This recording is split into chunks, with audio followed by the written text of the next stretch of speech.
कार्यक्रम के पुण्यार्चक हैं श्री पदम कुमार श्रीमती सीता, श्री राजेंद्र कुमार श्रीमती आशा, श्री हुकुम काका, श्री प्रकाश श्रीमती छाया, वैभव कुमारी वंदिता, पुत्र एवं पुत्रवधू श्री प्रतीक श्रीमती साक्षी, पुत्री एवं दामाद श्रीमती वैशाली श्री राहुल दोहित्र विराज जयपुर, पुत्री एवं दामाद श्रीमती समृद्धि श्री नीतेश दोहित्र एवं दोहित्री यश कुमारी ईशा डेनमार्क, पुत्री एवं दामाद श्रीमती प्रगति श्री ऋतुराज दोहित्री Kumari Parisha Bangalore. Firm Jainco enterprises private limited, 592 welcome tower Dadabari Kota Rajasthan. AA class contracts.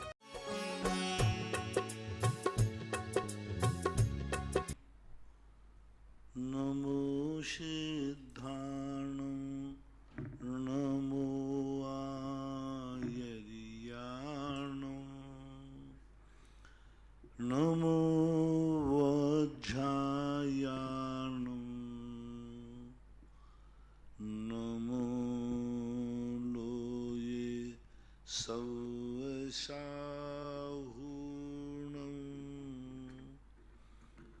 पंच परमेष्टि भगवान की जय। आचार्य श्री गुरुवर कुंद कुंद महाराज की जय। आचार्य श्री गुरुवर विद्यासागर महाराज की जय। परम पूजनीय निर्यापक श्रमण पूज्य मुनि श्री सुधा सागर जी महाराज की जय हो। चुल्लक श्री धैर्य सागर जी महाराज की जय। पूज्य श्री के चरणों में समस्त जिज्ञासा कर्ताओं की तरफ से कोटि कोटि नमोस्तु। पूज्य श्री शुभम जैन करेली से नमोस्तु महाराज जी। करेली में विराजित आर्यकाओं की समस्त आर्यका माताओं की तरफ से नमोस्तु। प्रश्न 5 हैं। आपने एक बार बताया था जैसे जैसे व्यक्ति की उम्र बढ़ती जाती है, जैसे बाल्य से युवा, युवा से बुढ़ापा, वैसे वैसे आयु का अनुभाग कम होता चला जाता है। इसे सिद्धांत के अनुसार कैसे घटित कर सकते हैं, इसे समझा जा सकता है? सिद्धांत के अनुसार ऐसा है कि कोई भी कर्म की वजह होती है जो प्रथम फाली, जब कोई भी चीज को अपन टंकी में पानी भरा है, एकदम ढक्कन जब खोलते हैं तो एकदम तेजी के साथ उसकी अनुभाग शक्ति निकलती है। दूसरी बात है कि 24 घंटे में गृहस्थ 24 घंटे आयु कर्म की उदीर्णा करता है, मेहनत करता है, टेंशन करता है, तो इससे आयु कर्म की उदीर्णा के निषेक झरते जाते हैं। क्योंकि ऐसा एक भी समय जिंदगी में नहीं आता जिस समय व्यक्ति आयु कर्म की उदीर्णा न करता हो। नया बंद तो हो नहीं रहा है, क्योंकि आयु कर्म का एक बार ही बंद होता है, बस ओनली एक बार। और एक बार में मान लीजिए पूरी पूर्व कोटि या 100 साल के आयु के निषेक उसने व्यवस्थित कर दिए। अब जो आयु कर्म की जब भी उदीर्णा करेगा तब उन्हीं पीछे के निषेकों में से लेगा। अन्य कर्मों में तो ऐसा है कि पुराने कर्म झरा देता है, नए कर्म बांध लेता है। तो वहाँ तो जैसे जैसे कर्म पुराना होता जाएगा उसके निषेक कम हो, ऐसा कोई नियम नहीं 7 कर्मों में, क्योंकि उनका नया बंध भी होता है। लेकिन आयु कर्म का बंध जो होता है वो आयु कर्म का बंध एक बार होता है और उदीर्णा उसकी पूरी जिंदगी भर होती है। जब जब टेंशन, जब जब उसको कोई भी क्रिया करेगा, दौड़ेगा, हाँपेगा, थकेगा, मजदूरी करेगा, मन वचन काय के व्यापार करता रहता, तो आयु कर्म की उदीर्णा होती है। तो आयु कर्म की जब उदीर्णा होगी तो वो जो बने हुए निषेक से, मान लीजिए उसके पास 1 लाख निषेक थे और उसने 100 भागों में बांट दिए थे। अब 100 भाग में बांटने पर 1 लाख निषेक थे, 1-1 हजार निषेक पड़ गए उनके। अब 1-1 हजार निषेक पड़े तो उनको व्यवस्थित कर दिया था उसने, लेकिन अब एक दिन में 100 की उदीर्णा करके वहाँ 1500 हो गया, 1500 की उदीर्णा करना, तो ये 1500 निषेक पीछे में से तो लिए जाएंगे। इसलिए उसमें उस निषेकों के कारण से आयु कर्म जैसे जैसे उम्र बीतती है आयु कर्म की अनुभाग शक्ति, निषेक शक्ति घटती है। स्थिति घटे या ना घटे, लेकिन आयु के निषेक घटते हैं। इसके लिए आचार्य से एक उदाहरण दिया करते हैं कि स्थिति कांडा घात में तो गन्ने का रस, गन्ना होता साँटा, उसकी गिंडली काटना, उससे तो स्थिति कांडा सीधा फाड़ देना। मान लो 5 फुट का एक गन्ने का साँटा है, उसको यदि आपने बीच में से फाड़ दिया तो अभी 5 फुट तो ज्यों का तो बना रहा, लेकिन आधा साँटा कट जाने से उसमें अनुभाग शक्ति कम हो गई। मान लो उसमें 1 गिलास रस निकलना था तो आधा उसका सीधा फाड़ दिया तो आधा अनुभाग कम हुआ, आधा गिलास रस बचा। तो जो उदीर्णा होती है वो हमेशा निषेकों की कम होती है। तो सिद्धांत से यही सबसे बड़ा सिद्धांत का प्रमाण है कि प्रति समय आयु कर्म की उदीर्णा हो रही है और पीछे वाले निषेक कम हो रहे हैं। यानी वो 1000 थे, उनमें से उसने 10 निकाल लिए तो 9090 बचे, दूसरी में फिर निकाल लिए, ऐसा करते करते अंत में जाकर के 100 निषेक बचे। अब देख लिए जब बंधा था तब उन्होंने बंटवारा किया था कि 1000 निषेक अंतिम समय में 1000 निषेक उदय में उसके स्टोर में दिए गए थे, लेकिन उदीर्णा कर कर करके अंत में जब वो निषेक उदय में आए तो माँ 100 निषेक उदय में आए। अब 100 निषेकों का जो अनुभाग है और 1000 निषेकों का अनुभाग है, यानी 900 प्रमाण निषेकों का अनुभाग उसका कम हो गया, अब 100 निषेकों का बचा। ऐसा सिद्धांत के अनुसार, शास्त्रों के अनुसार लगा लेना चाहिए। हाँ, आगम में जवानी और बुढ़ापे आदि का नाम नहीं दिया, लेकिन ये तो निश्चित दिया है कि आयु कर्म के निषेक कम होते जाते हैं और नया बंध वहाँ है नहीं, जिंदगी में दोबारा बंधना नहीं कि उसकी पूर्ति हो जाए, कम ही होना है, बढ़ना तो है ही नहीं।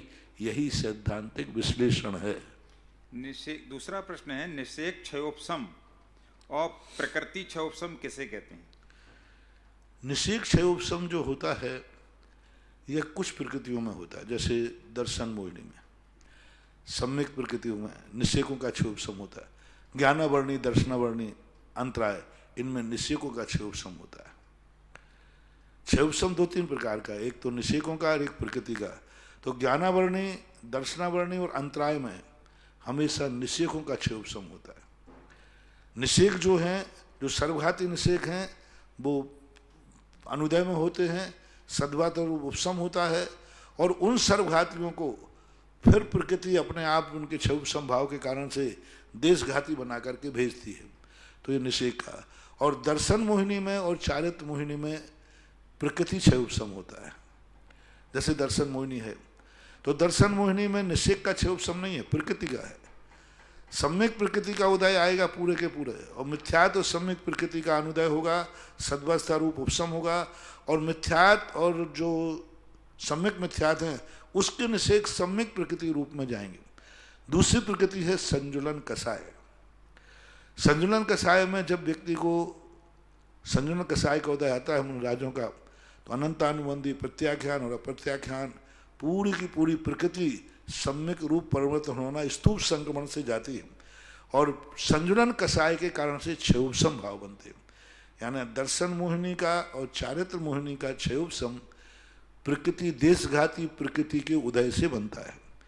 देशघाती प्रकृति 2 ही हैं बस प्रकृति, एक संजुलन कषाय और एक सम्यक प्रकृति, और कोई भी प्रकृति देशघाती नहीं। क्योंकि देशघाती और सर्वघाती का जो विश्लेषण है ये घातीय कर्मों में होता है।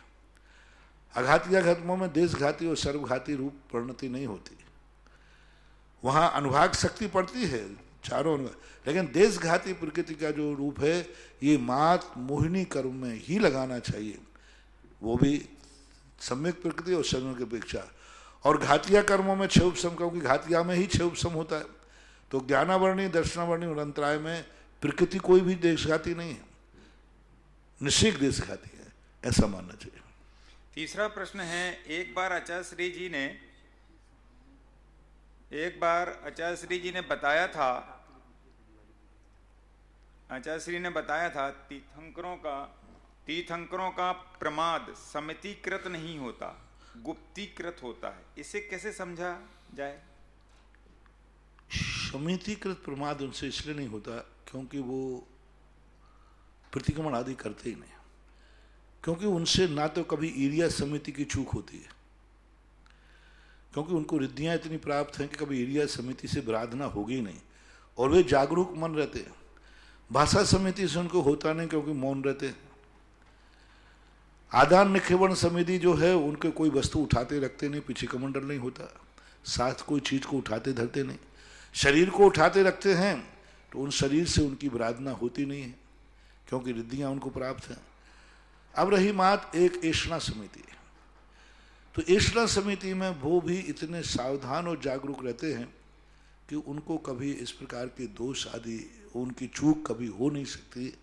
इसलिए पूज्यवर ने ऐसा कहा हो कि भाई समितिगत। अब गुप्तिगत जो प्रमाद है, गुप्तिगत यानी जो अंदर के अंदर जो छठा सातवां गुण स्थान होता रहता है, क्योंकि वे छठे गुण स्थान में तो आते ही है। तो गुप्तिगत प्रमाद कैसा होता है? इच्छारातम। जैसे वहीं आचार्य से ये भी उदाहरण देते हैं कि एक बार पूज्यवर ज्ञान सागर महाराज ने पूछा आचार्य महाराज से कि तीर्थंकर प्रमादी होते हैं, इसका प्रमाण क्या है? ऑन द स्पॉट पकड़ो कि तीर्थंकर इस समय प्रमादी होते हैं। तो जिस आहार को निकलते हैं, जब आहार को वो अंजलि करते हैं तो इच्छा होगी, ये प्रमाद गुण स्थान में होगा। अंजलि खुलेगी प्रमाद गुण स्थान में, आहार लेने की इच्छा जाएगी प्रमाद स्थान में। जब वो देख रहे हैं कि ये क्या चीज है, गन्ने का रस है कि रोटी है कि चावल है, क्या है, ये सब प्रमाद गुण स्थान में बनता है। तो उस समय जब उनको इच्छा हुई वो प्रमाद गुण स्थान हुआ। तो अब वो प्रमाद समितिकृत नहीं है, वो गुप्ती से बाहर आए। गुप्ती से बाहर आना और समिति में प्रवृत्त होने में दोनों में अंतर है। जैसे कोई साधु ध्यान में बैठा है लेकिन कसाय का संजन कसाय का तीव्र उदय होने से वो छठे गुण स्थान में आ गए। अभी समिति कुछ भी नहीं है, ध्यान में ही बैठे हुए हैं, लेकिन इस अपेक्षा से लगाना चाहिए, ऐसा मानना चाहिए। संप्रेषण, चौथा प्रश्न है, संप्रेषण और समुद्घात में क्या अंतर है? संप्रेषण कोई चीज जैनागम में नहीं है। जैनागम में इस संबंध का कोई भी उल्लेख, कोई भी चर्चा, कोई भी वर्णाएं निकल करके यहाँ से वहाँ जाती हैं और वो वहाँ पर कार्य करती हैं, ऐसा जैनागम में कोई भी अंतर नहीं। हमारे यहाँ भावनाएं हैं, किसी की हम स्वस्थ के लिए भावना करते हैं, तो हमारे यहाँ सिद्धांत संप्रेषण नहीं है। हमारा सिद्धांत ये है कि मान लीजिए कोई कामा में पड़ा हुआ व्यक्ति है, हमें उसकी शांति धारा कराना है। अब वो तो कामा में पड़ा हुआ है, हमारी शांति धारा कराने से क्या होगा? होगा कैसे होगा? क्योंकि हम उसके कामा में जाने से दुखी हैं, हम बहुत दुखी हैं और हमने शांति धारा कराई है। तो शांति धारा का पुण्य होना चाहिए मुझे सुखी करना। मैंने पूजा की है, मैंने नमोकार मंत्र की माला फेरी है, मैंने धर्म ध्यान किया है। अब वो जो पुण्य मैंने बांधा वो पुण्य मुझे सुखी कराएगा। और मैं सुखी कब होऊंगा? जब वो कामा वाला ठीक हो जाएगा। कामा वाला पड़ा हुआ व्यक्ति, अस्पताल में गया हुआ व्यक्ति, ऑपरेशन थिएटर में गया हुआ व्यक्ति यदि ठीक हो तो मैं सुखी होऊंगा। और कर्म कहता है मैं तुम्हें सुखी करूंगा क्योंकि तुमने पुण्य बांध लिया है। तुम्हें मैं दुखी नहीं देख सकता क्योंकि तुम्हारा इतना पुण्य है कि तुम सुखी हो। और हमने नियत जोड़ दिया कि मैं सुखी जब होऊंगा जब वो ऑपरेशन ठीक हो जाएगा, जब वो कामा में आ जाएगा, कामा से होश में आ जाएगा। तो अब हमें सुखी करें क्योंकि हमने पुण्य बांधा है, तो कर्म हमें सुखी करने के लिए उसको ठीक करेगा, तब मैं सुखी होऊंगा। ये है हमारे यहाँ भावनात्मक झुकाव। जब हम भावना से, वहाँ लिखा पेड़ पौधों के लिए भी शांति धारा, पशु पक्षियों के लिए भी शांति धारा। आपको मालूम है यहाँ मैंने एक दिन कुत्ते के लिए शांति धारा की थी। पीछे कुत्ता तकलीफ में था, मैंने उसके भावना भाई उसके लिए, और मैं उसको गंधोदक देने गया। अब क्यों हुआ? अब वो कुत्ता को तो मालूम नहीं शांति धारा क्या है, लेकिन उसके दुख से मैं दुखी हुआ तो मैंने भगवान के भावना भक्ति की। तो अब मुझे सुखी करेगा कर्म जब जब वो सुखी हो जाएगा। तो ये निमित्त नैमित्तिक संबंध कहलाता है। इसलिए भावनाओं का प्रभाव तो है, लेकिन संप्रेषण जिसे कहते हैं, आज की लोक भाषा में संप्रेषण कहते हैं कि हमने यहाँ से भावना की, हमारी वर्णाएं वहाँ पहुँच गई। संप्रेषण में कई लोग कहते हैं मेरी गद्दी में खुजली चल रही है, मेरी आंख फड़क रही है, फलाना। तो ये संप्रेषण नहीं है, ये निमित्त नैमित्तिक संबंध कहलाते हैं। कोई व्यक्ति मेरे पास अच्छा व्यक्ति आने वाला है इसलिए मेरा दायां अंग फड़क रहा है, तो अब हमारे पुण्य का उदय आने वाला है, ये हमारे संकेत मिल जाते हैं। तो इसको संप्रेषण का मात्र इतना ही अर्थ यदि हम धार्मिक भाषा में परिवर्तन करें तो निमित्त नैमित्तिक संबंध को संप्रेषण कह सकते हैं। लेकिन संप्रेषण नाम की चीज जैन आगम नहीं। समुद्घात जो चीज है वो भिन्न चीज है। समुद्घात से पर का कोई संबंध नहीं। किसी भी समुद्घात से दूसरे का अच्छा बुरा कभी नहीं होता। कोई भी समुद्घात ऐसा नहीं है जो अच्छा बुरा होता हो। आगम में ऐसा कहीं नहीं लिखा कि वेदना है, आत्मा के प्रदेश बाहर जाएंगे, औषधि को छूके आएंगे, ऐसा कोई आगम में उदाहरण नहीं। औषधि तक जाए कोई नियम नहीं, क्योंकि वेदना में हमारे शरीर का समुद्घात मात तिगुना होता है।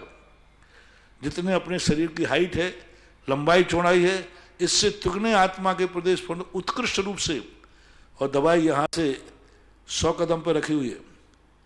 आत्मा के प्रदेश फैलेंगे नहीं, कितनी वेदना हो जाए, नारकों की वेदना हो जाए तो भी आत्मा के प्रदेश तिगुने फैलते हैं। तो दवाई को छू के आते हैं ऐसा नहीं। कसाय समुद्घात में भी तिगुने ही जाते हैं। हमारा दुश्मन तिगुने से बाहर है तो हम उसको प्रभाव नहीं पाड़ सकते। तो समुद्घात में कभी भी किसी दूसरे व्यक्ति को कोई प्रभाव पड़ता है, दूसरा व्यक्ति प्रभावित होता है, ऐसा कोई समुद्र। केवली समुद्घात में केवली भगवान के प्रदेश पूरे 3 लोक में फैल जाते, अपनी आत्मा को छूते हैं, प्रत्येक व्यक्ति को छूते हैं, उनके छूने से कोई फर्क नहीं पड़ता है। नहीं तो भगवान तो हमेशा कोई ना कोई समुद्घात करते रहते, अभी तक तो अपना कल्याण हो गया होता, नहीं होगा। और ना ही मारणांतिक समुद्घात में किसी दूसरे कारण होता है, वो अपने स्थान को छू के आता है। आहारक समुद्घात होता है तो उसमें भी वही अपनी शंका समाधान करके आता है। दूसरे के लिए कोई समुद्घात नाम की चीज नहीं है जो दूसरे के लिए प्रभावित करती हो। मात्र एक समुद्घात कहते हैं तेजस समुद्घात। वैक्रियक समुद्घात में दूसरे का भला बुरा कर सकता है यदि वो चाहे तो करे, कोई नियम नहीं। क्योंकि वैक्रियक समुद्घात करके व्यक्ति दूसरों के उपकार के लिए विक्रिया करते, तो इस अपेक्षा से उनको कह सकते हैं कि वैक्रियक समुद्घात यदि वो चाहे तो होगा, नहीं चाहे तो नहीं होगा। इसी प्रकार से जो समुद्घात की स्थितियां बनती हैं तो कुछ स्थितियां ऐसी बन जाती हैं जिनमें व्यक्ति लक्ष्य कर ले। वे तो तेजस समुद्घात की बात कर रहा है। तेजस समुद्घात के अंदर जरूर जब होता है तो पुतला निकलता है 12 योजन तक, सुविक्ष और दुर्भक्ष करता है।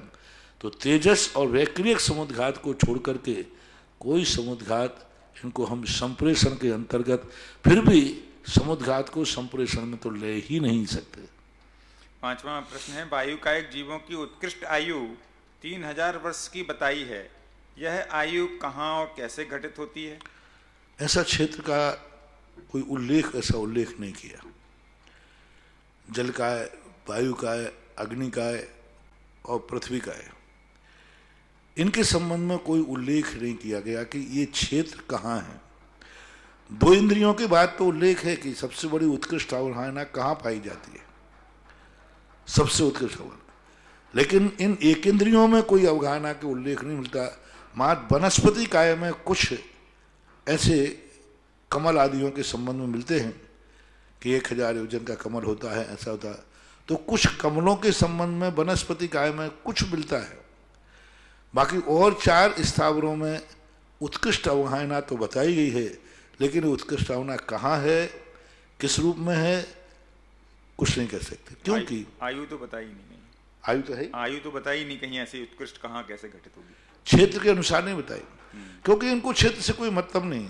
जो पृथ्वी है, वायु है, जल है, इनसे पंचम काल चौथे काल का कोई फर्क नहीं पड़ता।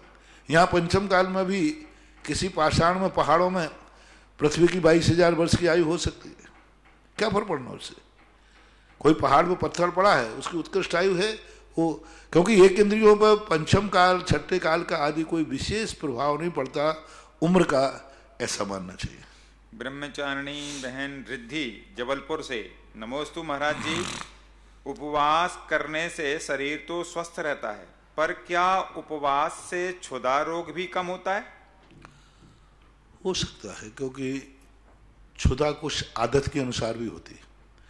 आप लोगों ने कुछ देखा होगा, यदि भोजन करने का टाइम निश्चित बांध दिया जाए तो उतनी बजते भूख लग जाएगी, लेकिन उस टाइम को टाल दिया जाए तो भूख मर जाती। बोले अब भूख मर गई, अब कोई इच्छा नहीं। तो उस समय तो कभी कभी आदत के अनुसार भी भूख लगती है। टाइम फिक्स हो गया तो उस समय पर लगेगी, यदि वो टाइम 1-2 घंटे टाल दो तो भूख मर जाती है। तो ऐसे उपवास में है कि जब तुमने भोजन का समय होगा तब थोड़ी सी उदीर्णा होगी, उसके बाद फिर टल सकता है।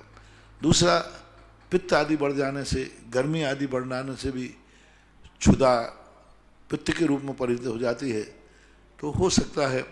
और बाकी उपवास करने से यदि महान शक्ति हमें, तो उपवास से रिद्धियां प्रकट हो जाती है। घोर तप, बहुत सारे तप रिद्धियां कहलाती, 5-6 तप रिद्धियां हैं।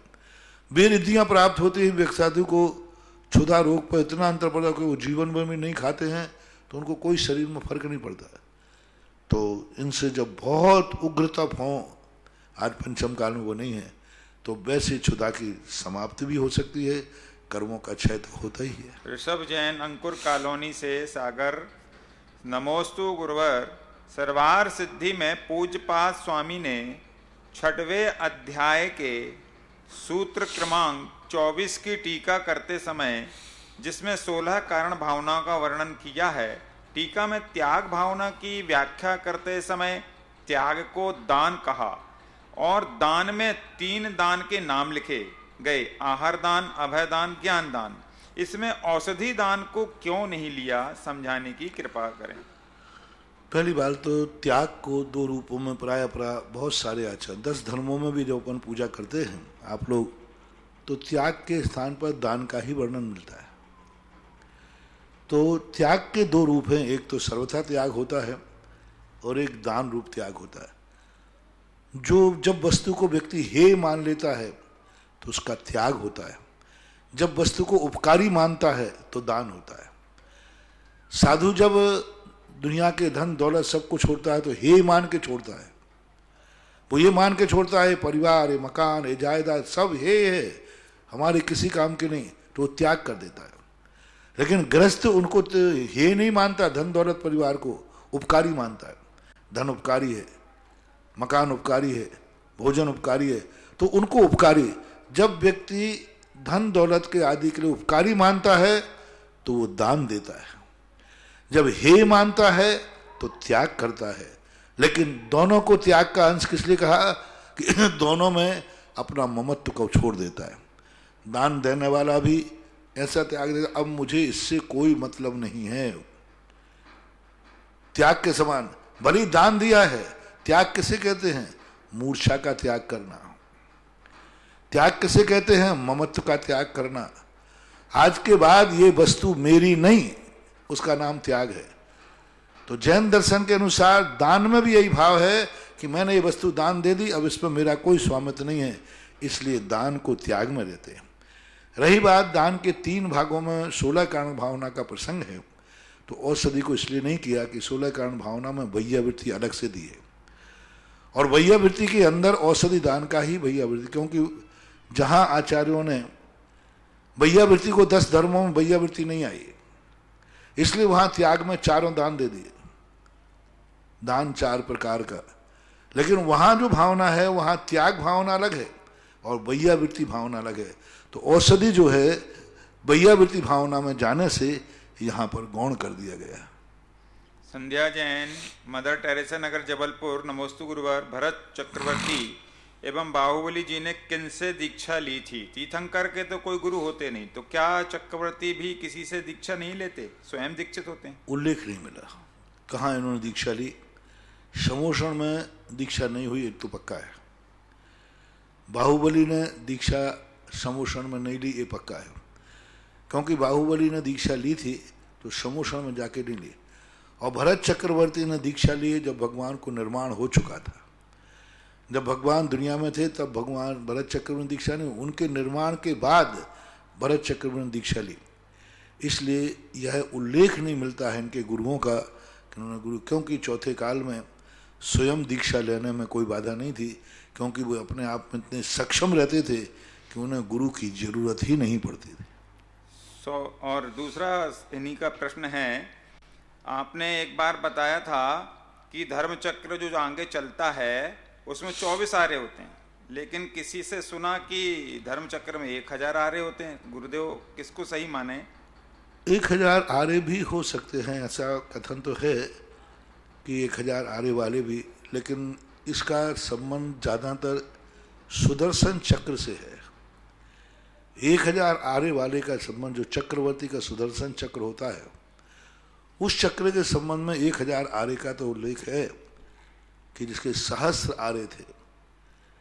तो चक्रवर्ती के संबंध में, अर्धचक्री के संबंध में तो बात बनती है, लेकिन तीर्थंकरों के संबंध में हो सकता है दोनों का चक्र मान करके विकल्प आ रहा हो सकता है कहीं किसी मतभेद हो, किसी ने 1000 चक्र मान लिए हों, 24 भी माने गए। ऐसा इसको 2 मत मान लेना चाहिए, निर्णय करना तो संभव नहीं है, 2 मत मानना चाहिए। सौरभ जैन चौधरी शिवनगर जबलपुर। महाराज जी अनंत नमोस्तु।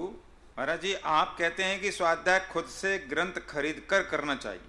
अभी हमें नए ग्रंथ का स्वाध्याय शुरू करना है तो कुछ लोगों का कहना है कि मंदिर में ग्रंथ भरे पड़े हैं, उनका संभालना मुश्किल हो गया है, पढ़ने वाले हैं नहीं, उन्हीं में से स्वाध्याय कर लो। तो जो ये कह रहा है मंदिर में भरे पड़े हैं, उसकी बुद्धि मारी गई है। भरे पड़े हैं जिनवाणी में। मुझे इतना क्रोध आता है, इतना मन में विकल्प आता है। महाराज हमारे वेदी पर 4-5 मूर्तियां पड़ी हैं, यानी कबाड़ खाना है।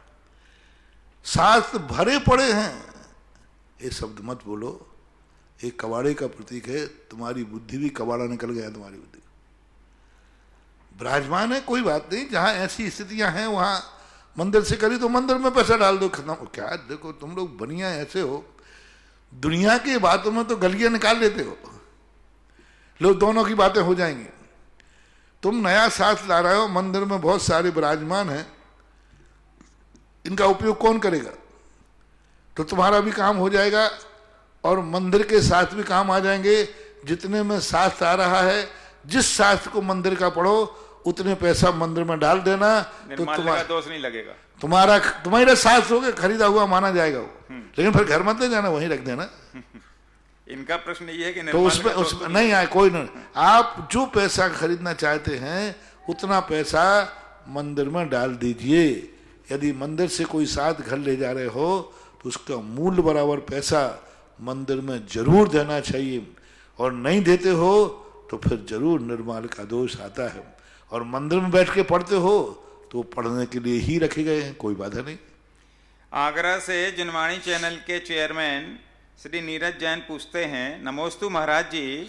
महाराज जी आचार्य श्री विद्यासागर जी महाराज के अवतरण दिवस के उपलक्ष्य में जिनवाणी चैनल पर सुर विद्या का जो पुनः प्रसारण किया जा रहा है, जो पहले हम लोगों ने कराया था कभी, तो अभी निमित्त से किसी लोग मांग कर रहे हैं, इसलिए हम प्रसारण दोबारा कर रहे हैं। यह कार्यक्रम सोमवार, बुधवार, शुक्रवार को दोपहर 1 बजे से रिपीट टेलीकास्ट करेंगे, 11 बजे रात में करेंगे।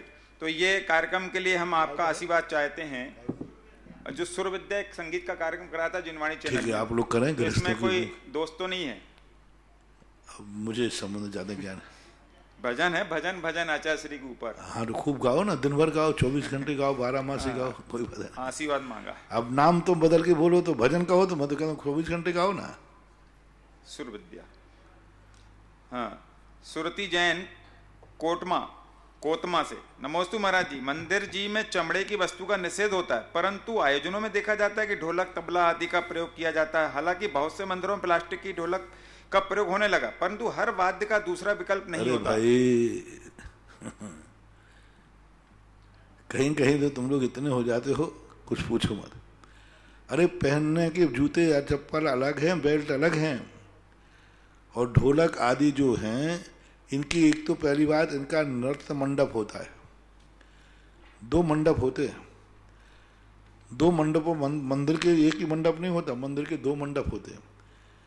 एक मंडप गर्भगृह होता है, दूसरा मंडप जो होता है प्रक्षाल मंडप होता है, जहाँ पूजा पाठ कर। तीसरा मंडप होता है वहाँ वो नृत्य मंडप होता है, वे वहीं तक जाते हैं। दूसरी बात, जो ढोलक आदि हैं उनको छूने वाला पूजा नहीं करता, उसको बजाने वाले गंधर्व होते हैं। तुम जैन हो तो मंदिर में जाओगे, जिनवाणी भी छूओगे, भगवान का पाटा भी छूओगे, चौकी भी छूओगे, सात भी छुओगे, माला भी छुओगे, चवर भी छुओगे, तुम जैन हो।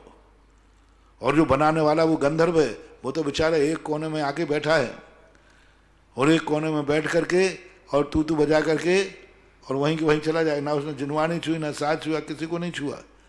तो वो गंधर्वों का काम था ढोल तबला आदि बजाने में।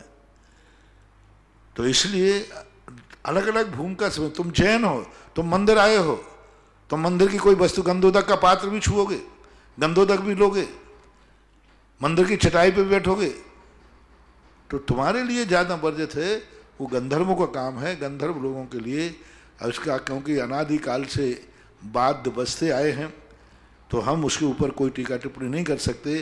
बस ये बता सकते हैं कि तुम्हें पहनने में कितना दोष है और ढोलक में गंधर्व को बजाने में कोई दोष नहीं।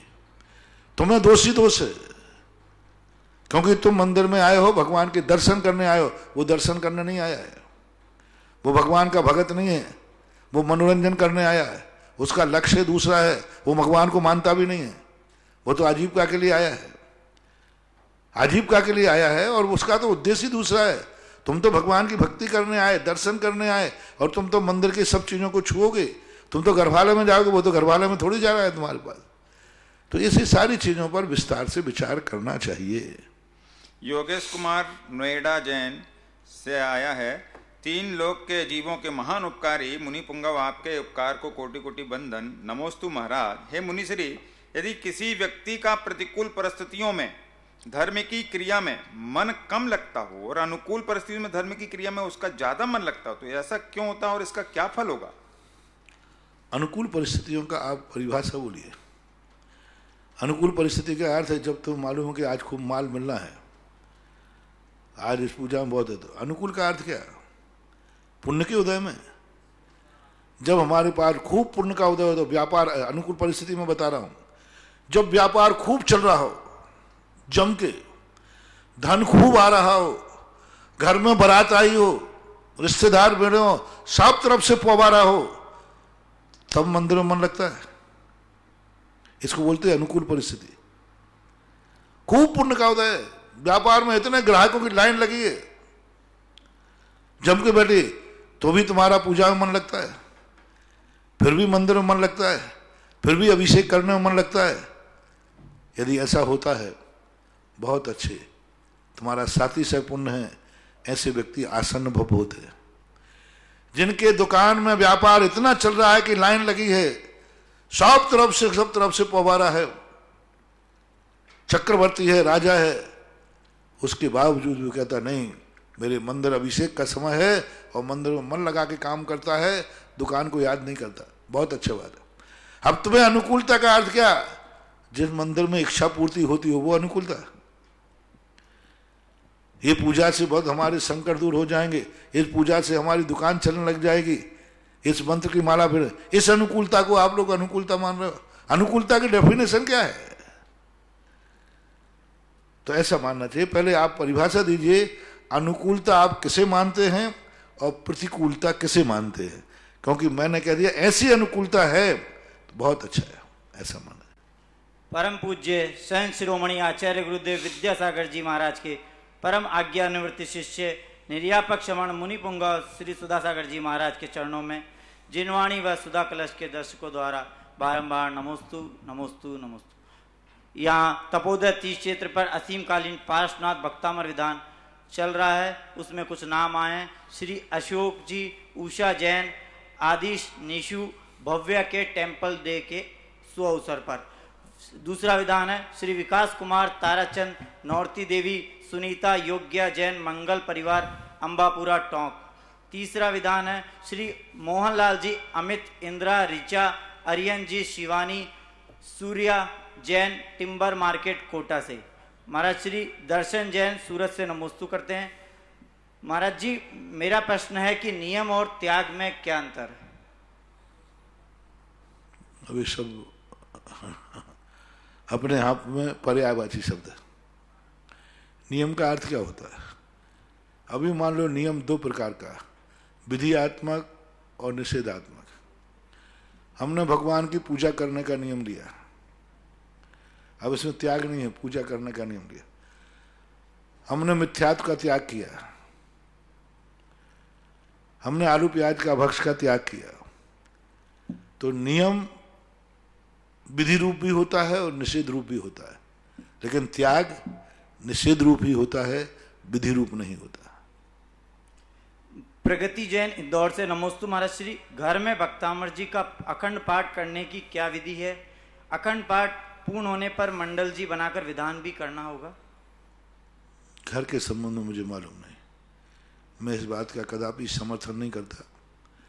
घर में सामान्य रूप से भक्तांबर पढ़ने में कोई आपत्ति नहीं है, लेकिन भक्तांबर का अनुष्ठान घर में करना, मुझे किसी शास्त्र में ये भी तक इतने सारे मैंने चक्रवर्तियों के महलों को, सब देवताओं को, सबके महलों का वर्णन किया गौर से, लेकिन कोई अनुष्ठान घर के अंदर किया गया है, धार्मिक अनुष्ठान, पंच परमेष्टि विधान, शांति विधान, भक्तांबर विधान या कोई भी किया गया है, ऐसा उल्लेख मुझे देखने में नहीं आया है।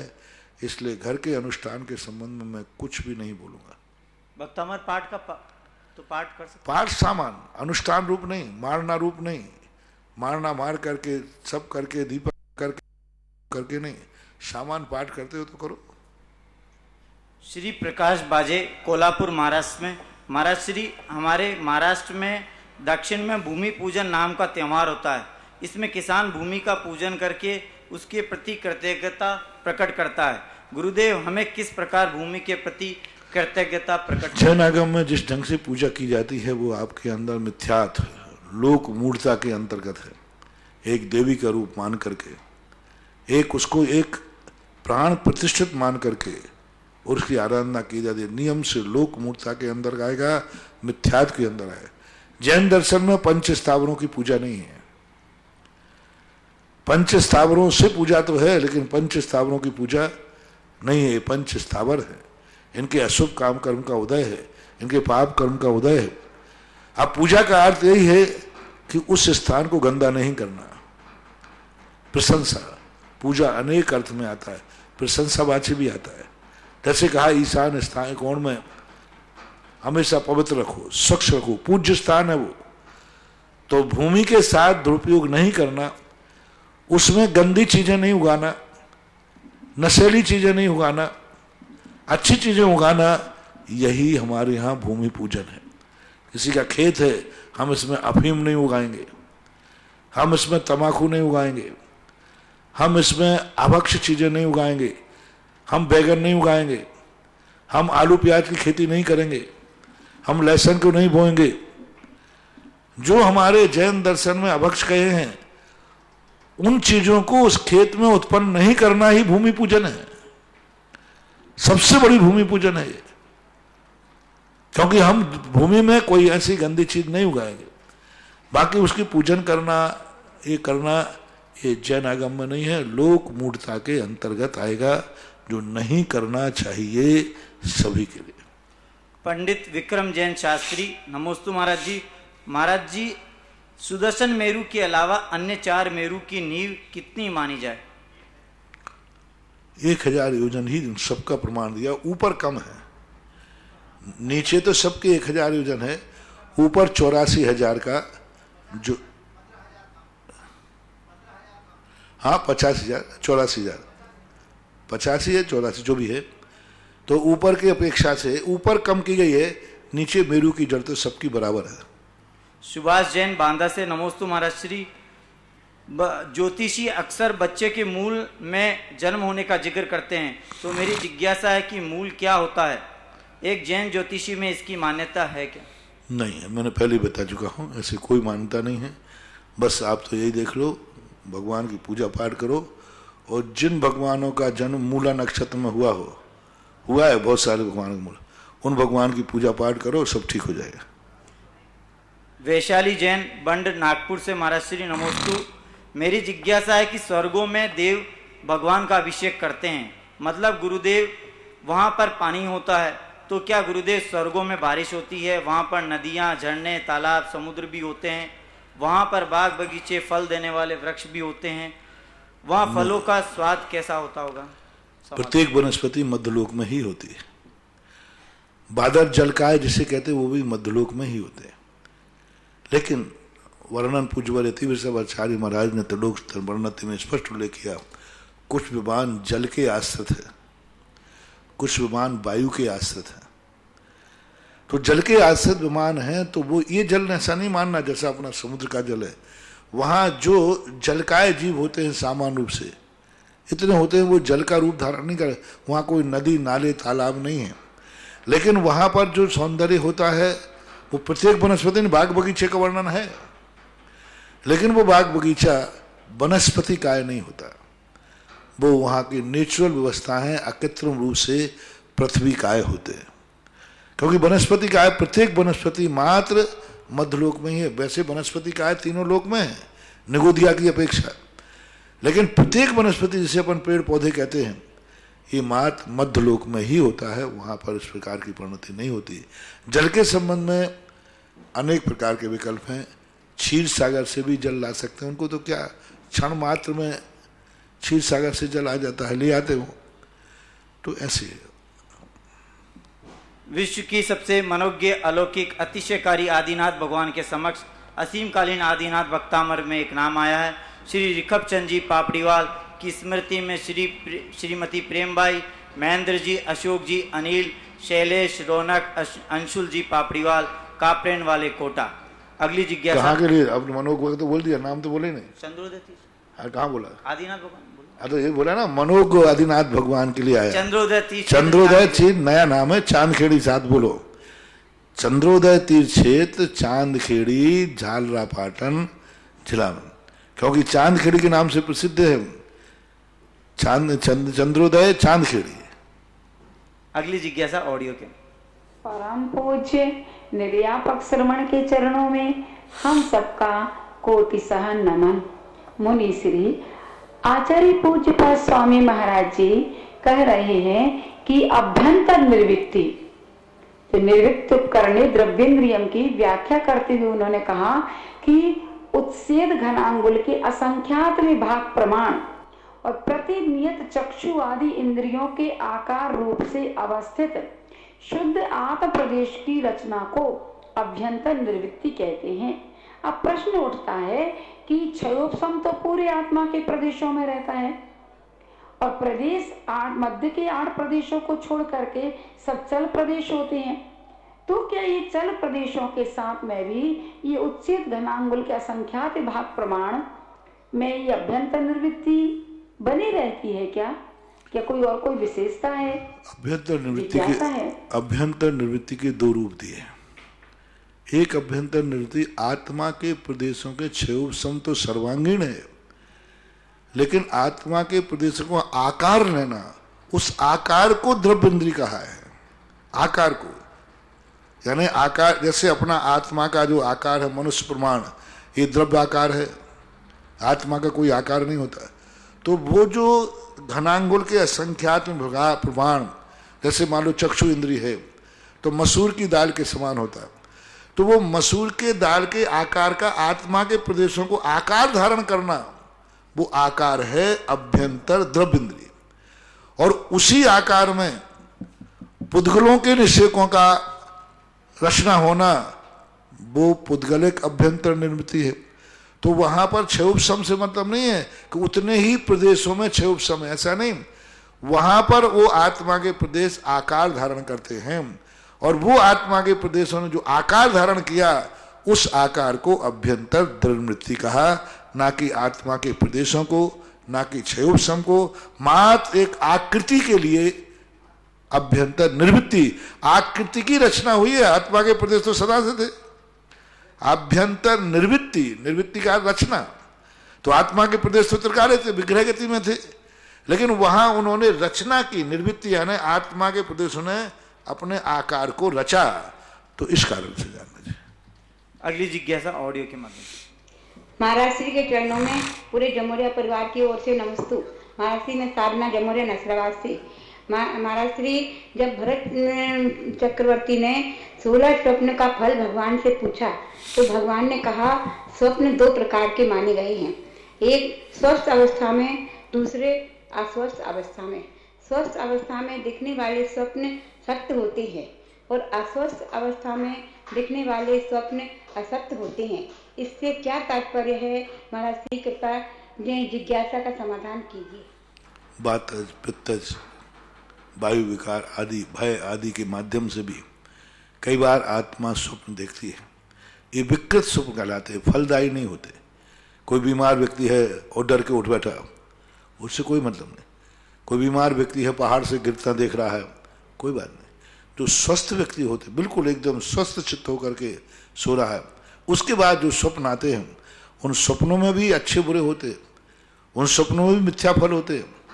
समय देखा जाता है, नक्षत्र देखा जाता है, तिथि देखी जाती है, इतने सब देखने पर स्वप्न का फल विचार किया जाता है। ऐसे नहीं कि कभी भी स्वस्थ व्यक्ति हुई स्वप्न आएगा तो वो स्वप्न कई बार मिथ्या होता है। लिखा रहता है फलानी तिथि में इस पहर में यदि स्वप्न आया है तो इसका फल मिथ्या है। फलानी तिथि में फलाने समय स्वप्न आया है, इसका फल 2 साल बाद मिलेगा, 6 महीने बाद मिलेगा, देर से मिलेगा, इसका फल तुरंत मिलेगा। ऐसा सब प्रकार के विचार किया जाता है। अनिल जी पटवारी बिजोलिया से, नमोस्तु महाराज श्री। जो सुख वीतराग मुनि के प्रशम रूप भेद कषाय रूप विशुद्धता पूर्वक है, उसका अनंतवा भाग इंद्र को प्राप्त नहीं होता, इसका क्या अर्थ है? वो मुनि के आनंद के सुख की बात है। मुनि महाराज जो अपने आत्म सुख को जो प्राप्त करते हैं, उसका सुख का अनंतवा भाग भी इंद्रिय सुख भोगने वाला सौधर्मेंद्र पासंग में भी नहीं ठहरता। ऐसा अगली जिज्ञासा ऑडियो को। त्रेबार नमोस्तु महाराज श्री। मेरी यह जिज्ञासा है कि जैसे कि सबको विदित है कि हमारे सिद्ध क्षेत्र गिरनार पर पहले से ही और धर्मों का ज्यादा प्रचार प्रसार हो रहा है, और अब तो रोप एलिवेटर भी चालू हो गया है, तो अब और भी ज्यादा यात्री वहां पे दूसरे धर्म के आएंगे। तो महाराज जी मेरी यह जिज्ञासा है कि हम इसमें अपना सहयोग देकर कैसे अपने नेमिनाथ भगवान की और जैन धर्म की अधिक से अधिक प्रभावना कर सकते हैं। कृपा जिज्ञासा का समाधान करें। सब लोग अपने अपने शहरों से मकान बेच करके और गिरनार में बस जाएं तो काम हो सकता है। वहीं पर बसन आवास बना लें और वहीं पर व्यापार करें। सारी जैन समाज की जो एरिया है सब गिरनार में ही अपने प्लाट लेकर के और एक जैन कॉलोनी बनाएं, जैन नगर बनाएं, तो काम हो सकता है। क्योंकि राजनीतिक दबाव है। मैंने वहाँ गया, जब राजनीति से पूछा, उन्होंने यही कहा महाराज जी वोटों का जमाना है, यहाँ दिगंबर जैनियों के वोट ही नहीं है, मैं क्या पक्ष लूँ? तो राजा से पक्ष चाहिए तो वोटरों के बल पर राजा पक्ष देता है, और वहाँ अपना कोई भी वोट नहीं। जैन में, जूनागढ़ में, वहाँ के विधायक से मैंने बात की, महाराज जी मैं किस बल पे करूँ? मैं तो राजनीतिक हूँ, सत्ता सत्य से मुझे मतलब नहीं है। हमें जिस समाज का वोट मिलता है हमें तो उसका पक्ष लेना पड़ता है। तो यदि आप चिंतित हैं तो कृपया करके आप शुरुआत कीजिए, 8-10 लोग मिलकर के वहाँ प्लाट कीजिए और वहीं मकान बनाइए, और सारे भारत के जैनियों में एक बन जाए कि गिरनार के अंदर एक जैन कॉलोनी बने। हमारे आचार्य महाराज ने भी एक बात कही थी कि इन 30 क्षेत्रों को बसाना है तो यहाँ आबादी बढ़ाओ, आबादी बसाओ। ये तो हुआ एक बहुत बड़ा जो मुझे नहीं दिखता कि संभव होगा। मुझे नहीं दिखता कि प्रश्न करने वाला अब यहाँ से मकान बेच कर दिवाली तक और गिरनार में मकान बना लेगा, ये तो नहीं होगा। चलो दूसरा प्रश्न देता हूं। जो व्यक्ति गरीब हैं, असमर्थ हैं, उनको आप लोग आजीविका देकर उनसे कहो जो गिरनार में बसेगा उनको हम मकान बना के देंगे और व्यापार करने के लिए दुकान भी कराएंगे। मान लो तुम नहीं जा सकते, बड़े आदमी हो तुमने, तो कम से कम ये घोषणा करें बड़े आदमी मिलकर के कि हम जो गिरनार के अंदर मकान लेना चाहे तो हम उसे मकान भी देंगे, एक फ्लैट बना के देंगे और आजीविका के लिए दुकान भी खुलाएंगे। गिरनार के अंदर जो रहना चाहे तो कम से कम 100, 200, 500 लोगों की वहां बस्ती बसेगी तो काम बन सकता है। बाकी अब तो जिसकी लाठी उसी की भैंस वाली बात है, उनका बहुमत है। तुम साल भर के यात्री मुश्किल से 10-25 हजार हो गए, भाई एक दिन के इतने हैं, वही मोक्ष कल्याण के दिन ही जाते हैं, नेमिनाथ भगवान के मोक्ष एक दिन के उनके इतने हैं। एक दिन में कम से कम 5-7 हजार लोग प्रतिदिन ऊपर जाते हैं, और तुम्हारे जाते होंगे प्रतिदिन 50, मान लो तो बहुत बहुत हो गया। मैं खुद वहाँ गया था। तो अब आजकल बहुमत का ज़माना है। ये 2 तरीके मैंने आपको बता दिए, बाकी तरीके तो जो हैं वे चल रहे हैं, और उसी तरीके से चलने की स्थिति बनती है, क्योंकि आजकल स्थितियाँ विपरीत हैं। वो लड़ने के लिए तैयार हैं, तुम लड़ने भागने को तैयार हो। तीसरा तरीका फिर वही है, टिट फॉर टैट, जिहाद। वे सिर फोड़े, तुम सिर फोड़ो। वो तुम्हारा सिर फोड़ देते, तुम्हें फिर दोबारा वहां लोग रिपोर्ट तक नहीं लिखाते। बोले अभी रिपोर्ट लिखा दूंगा तो बार बार पेशी पे कौन आएगा? जिंदगी में पहली बार तो गिरनार आ पाए। यानी गिरनार एक बार के लिए गए और पेशी गिरे 10 बार कौन जाएगा? तो लोग पिट करके आ जाते, FIR भी नहीं लिखाते। तो परिस्थितियां ऐसी है। अब वहीं के वहीं रहोगे और फिर झगड़ा होगा तो होगा, पेशी पे हम रोज खड़े हो जाएंगे, कोर्ट में क्या बात होगी। लेकिन यहां से जाना आना तो बस तरीका फिर वही है, जैसे को तैसा बनो। तो वो जैसे को तैसा जैनी बन नहीं पाएगा, यही है वो। कुसुमलता सोगानी दिल्ली से महाराज श्री नमोस्तु। सामायिक प्रतिक्रमण जरूरी नहीं, बल्कि प्रति समय जागृत रहो, ये महत्वपूर्ण है। क्या यह बात ठीक है? तुम जागरूक रह नहीं पाओगे पंचम काल के जीवो। तुम जागरूक रहो, बहुत अच्छा प्रश्न है। प्रतिक्रमण सामायिक की जरूरत ही नहीं, लेकिन हमें मालूम है तुम जागरूक रह नहीं पाओगे। अब तुमसे कहा कि माला फेरो, अब माला फेरते समय तुम्हारा मन बाहर नहीं जाना चाहिए, कहीं नहीं, माला ही में रमन रहना चाहिए। काय का प्रतिक्रमण, काय के सामायिक। लेकिन तुम माला फेरते समय तुम्हारा मन बाहर ना जाए, ऐसा हो ही असंभव, असंभव, असंभव। एक माला में यदि मन लग जाए तो केवल ज्ञान हो जाए। मन बाहर तो जाएगा ही जाएगा। बहुत संकल्प करके कई बार सोचता हूं, स्वयं भी स्तोत्र पढ़ता हूं, प्रतिक्रमण करता हूं, आज मन कहीं नहीं जाएगा। प्रतिक्रमण पाठ होता रहता है, मन बाहर चला गया। अब देखना, हम पाठ करते रहे, मतलब स्वयं भी स्तोत्र कर रहे हैं, आप पूजा कर रहे हो, और आपके सामने से ब्याई जी आ गए, तो बोलो तुमने ब्याई जी को पहचाना कि नहीं? बोलते नहीं हो। तो प्रतिक्रमण कर रहे थे कि ब्याई जी को पहचान रहे थे? इतना कंट्रोल कर सकोगे? कर सकोगे इतना कंट्रोल के पूजा कर रहे हो, बेटे ने सांप ने काटा, बेटा टेबल पे पड़ा है, और तुम्हें खबर नहीं है, तुम्हें पता नहीं है। नीतियां बोलना अलग चीज है, नीतियों का पालन करना। ऐसी दशा तुम्हारे हो जाए, बेटा अकेला बेटा है, सांप ने काटा, नीला पड़ रहा है, और तुम्हें खबर ही नहीं, तुम भगवान की पूजा में मस्त हो। क्या ऐसी पूजा हो सकती है? तो फिर ये वाक्य तुम्हारा सही है। और नहीं हो सकती है, तुम पूजा करते समय, पाठ करते समय बैठे थे, कोई सामने निकला, आपको सुना, कोई ने पूछा कि कौन? अरे भाई अभी ब्याई जी निकल रहे, तो तुम ब्याई जी को देख रहे थे कि भक्तांबर पाठ पढ़ रहे थे कि माला पढ़ रहे थे? उपयोग चला ही जाता है। तुम्हारा तो छोड़ो, हम लोगों का भी महावीर स्वामी ने स्पष्ट कह दिया, कितना भी मुनि कहे कि मैं 24 घंटे में सावधान रहेंगे, ये सब उसके कहने की बातें हैं, प्रमाद आए बिना रह ही नहीं सकता। इसलिए 28 मूल गुणों प्रतिक्रमण को अनिवार्य रख दिया। मान लो मैं भी स्वयंभू पढ़ रहा हूँ, प्रतिक्रमण कर रहा हूँ, उस समय सामने से कोई निकल जाए, बोलो मैं निर्विकल्प हूँ, रहूंगा कि उसको पहचान लूंगा? मैं तो पहचान लूंगा, निकल के देख लेना, पूछ लेना बाद में प्रतिक्रमण के बाद, महाराज जी आप बैठे थे, तो मैं कह दूंगा हाँ वो ब्रह्मचारी विनोद है, वो निकला था यहीं से। बाहर की आवाज भी बता दूंगा, हाँ बाहर शोरगुल हो रहा था। अरे तुम प्रतिक्रमण कर रहे थे कि शोरगुल सुन रहे थे? उपयोग जाएगा ही जाएगा। इसलिए ये बातें उन महान तीर्थंकरों के लिए लागू होती हैं, जो जागरूक रहते हैं, उन्हें प्रतिक्रमण की जरूरत ही नहीं पड़ती। अगली जिज्ञासा ऑडियो के माध्यम से। परम पूज्य निर्यापक श्रमण मुनि श्री 108 सुधा सागर जी महाराज श्री जी के चरणों में कोटिशाह नमोस्तु। महाराज श्री जी, हम सभी को जो ये शरीर मिलता है उसमें समय के अनुसार कई परिवर्तन हुआ करते हैं, युवा, वृद्धावस्था आदि आदि।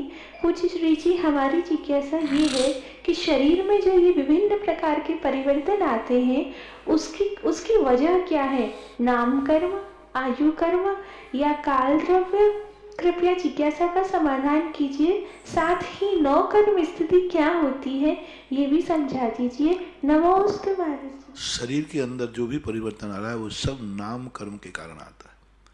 नाम कर्म और 9 कर्म, ये दो मिलकर के इसमें स्वभाव ही उसका ऐसा कि बचपन में छोटा रहेगा, बाद में बढ़ता जाएगा। ये औदारिक नाम कर्म का स्वभाव है और अपने एक निश्चित अवगाहना के लिए बढ़ेगा, उससे आगे नहीं बढ़ेगा।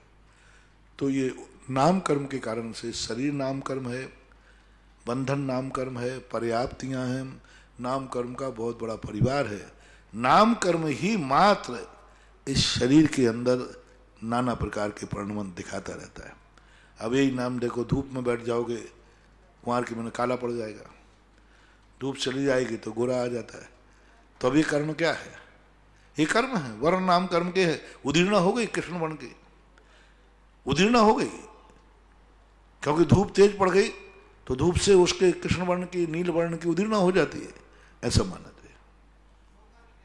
अहमदाबाद से सुमत चंद जैन, नमोस्तु महाराज श्री। निगोद और इतर निगोद, एक मिनट, 9 और 9 कर्म का अर्थ होता है 9 कर्म भरना है। जो शरीर अपना है ना, ये औदारिक 9 कर्म है।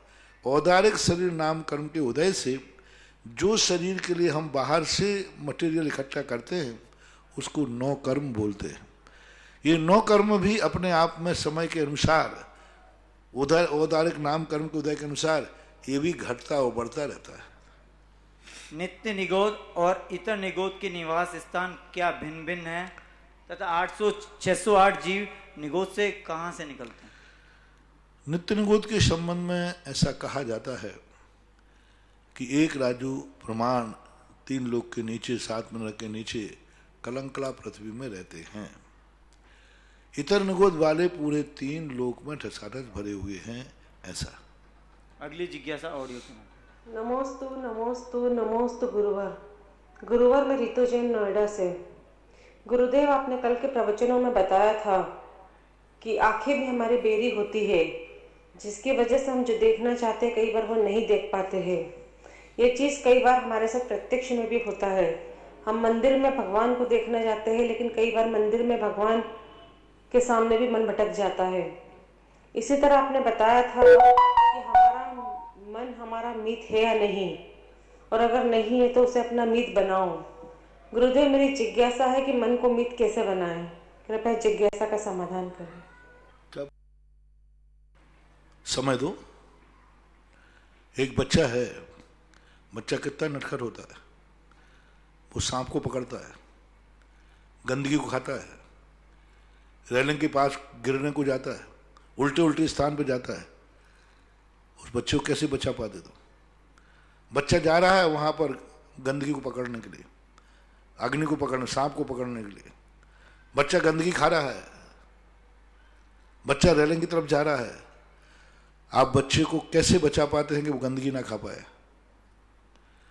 बच्चे को कैसे बचा पाते हो कि वो गिर ना पाए?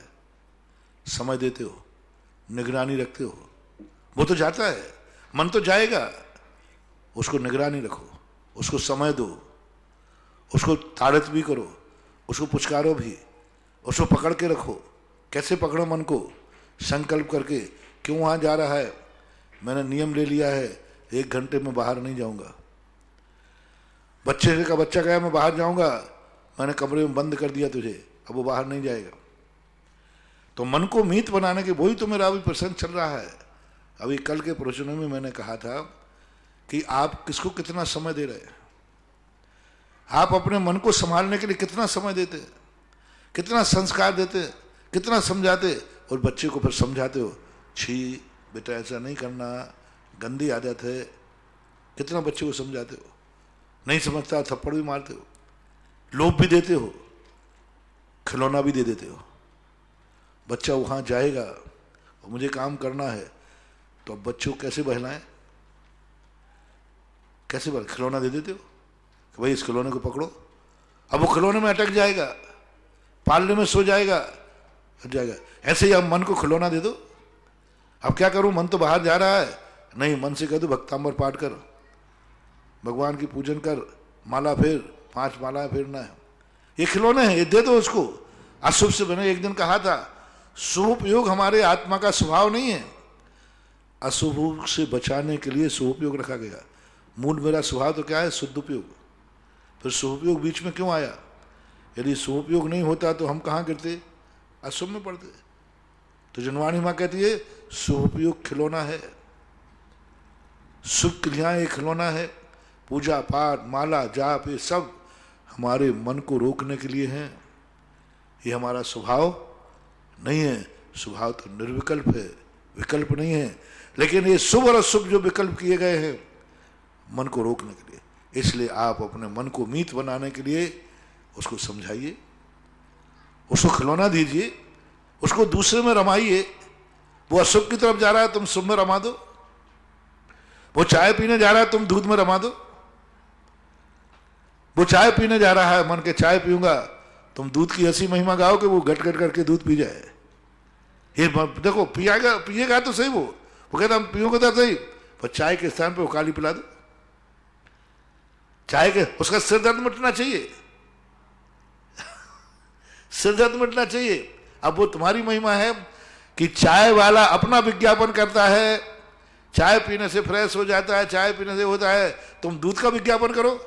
और लेने वाला मन है, अब वो तुम्हारी ऐसी बातों में आ जाए, तुम्हारी क्षमता है तो बताते सेल्समैन यदि अच्छा है ना तो गंजे को कंगी बेच देता है।